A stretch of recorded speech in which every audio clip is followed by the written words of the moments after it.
Okay, here we go. Hey guys, what's up? 2-Bit Jesus here, and giving you another 2-Bit Talks. And today I'm going to be talking about the latest news in Xbox Game Pass thing.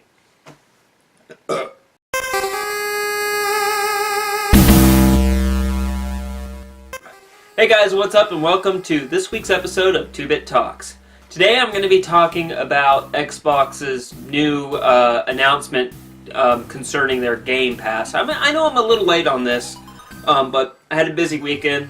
This is the first chance I got to talk about it. So, if you guys don't know, I seriously doubt it, but if you guys don't know, Xbox announced that their Game Pass, which is I believe it's about $9.99 a month, so $10 a month. It's kind of like a Netflix situation where you subscribe to the pass and you get access to a vault of games. It's 100 plus games on Xbox One and Xbox 360 through backwards compatibility, and it's essentially, I think I've spoken on this before. I think that's a great deal, especially for people who can't really afford to buy, a new game every month or so. If there's a lot of people who will only be able to buy like 1 or 2 new games themselves, and then around their birthdays and Christmas, they can get some more games through gifts. But a lot of people can't afford to buy every new game when it comes out.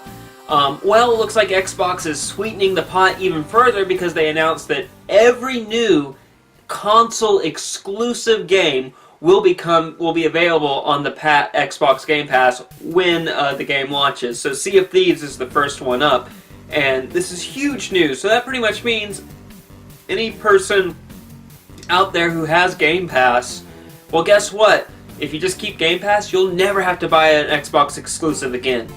Ever. I mean, you'll have to buy the DLC, but as far as the games are concerned, you're never going to have to buy it again. As long as you have the Game Pass, you're going to get Sea of Thieves, you're going to get a new Gears when it comes out, you're going to get the new Halo when it comes out, you're going to get Crackdown 3 when it comes out. And this is amazing news, especially for people who, can't, afford to get all those games, right away. And so they'll be able to get this Game Pass and have access right away. So basically, I've been keeping my ear to the ground, kind of hearing what other people are saying about this. A certain person who reviews tech and who lives in the USA pretty much said the writing's on the wall for places like GameStop.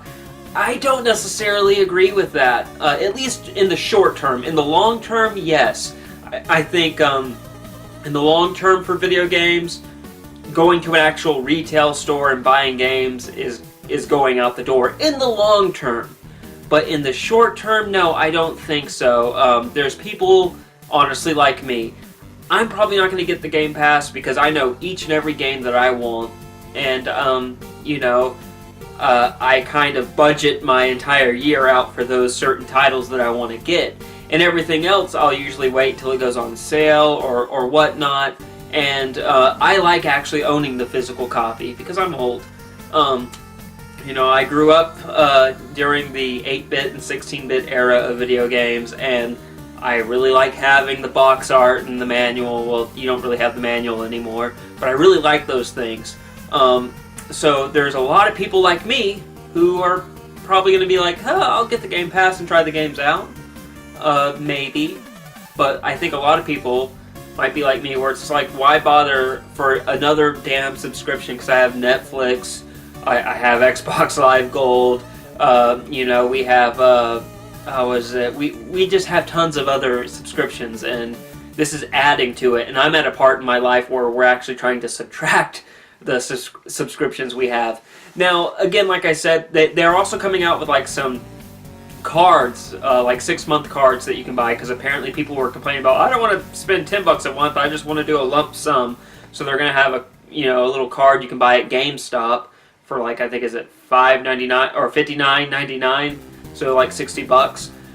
And so that's another thing that where I think it's the benefit to retail outlets too, is they're coming out with this card. So you'll go into a store every 6 months and buy this card. So essentially, GameStop is still going to be able to make money. They're still going to get like that $60 that they wouldn't have gotten. I think this is one of the things they're giving to the retail stores, but ultimately in the short term, I don't think this is really going to affect GameStop. In fact, Microsoft making 360 backwards compatible, I think, has helped GameStop out because they're reselling a lot of these 360 games they were sitting on now. In fact, I go into a GameStop and I'll see the 360 games right there with the Xbox One games. So I think in the short term, I don't think this is going to hurt GameStop or Target or Walmart or any of the stores that are selling games, because for one, I think there's people like me who are still going to want to buy the physical copy, just because that's what we like. Not that it matters, not that there's like the physical copy is better than a digital copy, just that, you know, that's kind of what we like. I think a lot of grandparents and moms and dads and all that will still go out and go to a store and buy a copy, so you have that. But I think this is awesome for people who can't, you know, really afford to buy that many games, but this gives them a chance to have that, you know, library of games and play and enjoy. So I think that's great for them. I mean, and like I said, long term for GameStop, I think the writing is on the wall for stores like that, and I think that's why you see GameStop diversifying. You know, you go into their store now, and where it used to just be games, they now have all this pop culture stuff. They're getting into, like, you know, trading in phones and tablets. Not only that, they've gotten back into the retro stuff, even though I think that's online only, but still, you know, they're diversifying because they see that the market is changing. So I wouldn't necessarily say it's the death of GameStop. Yeah, it seems to be a popular thing to do, and I think it's a bit premature. Let's just, you know, let the chips fall where they may. So yeah, again, in summation, I think this is a positive thing for consumers, especially ones who don't want to pay the, you know, who can't afford, I should say, to buy new games, you know, every time they come out, and this gives them a chance to, you know, play it or rent it. I think short term, this doesn't affect GameStop at all, or retail stores, because there's still a huge chunk of the population that I think, or not huge chunk of the population, I should say a decent chunk of the market that likes to buy physical or likes to go to these stores, i.e. people like me. I do like to go into GameStop and buy the physical game. I think long term it could affect them, because I think eventually everything's going digital, so long term, you know, as far as physical games go, that would be a problem for GameStop. But then hell, they're going to be selling these subscriptions in those stores, and so that's like $60 a pop for those like 6-month subscriptions, and so that means every 6 months they're going to get a person coming in to buy that, you know, to buy that card. You know, who knows, maybe people will just prefer to stay home, but I think there's a certain, you know, plus side to actually going into a store, looking around, talking to the person.